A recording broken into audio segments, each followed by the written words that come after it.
ziedos ābeles, kad plauka, upei pāri migla pacēlās.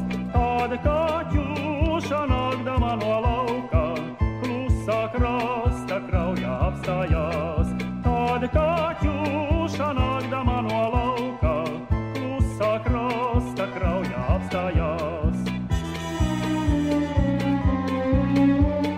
Saka dziesmu rīta blāzma zīļa, stepjo ērgli apdziedāja tā, un par draugu dziedāja vismīļo, kura vēstules tā uzglabā.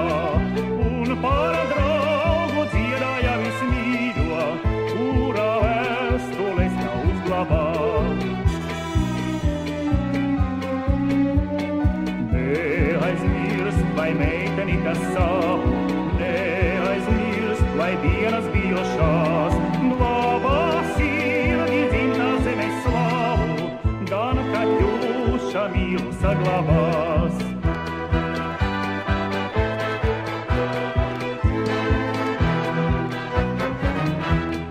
Balto ziedos ābeles, kad plauka, upei pāri migla pacēlās. Tāda kā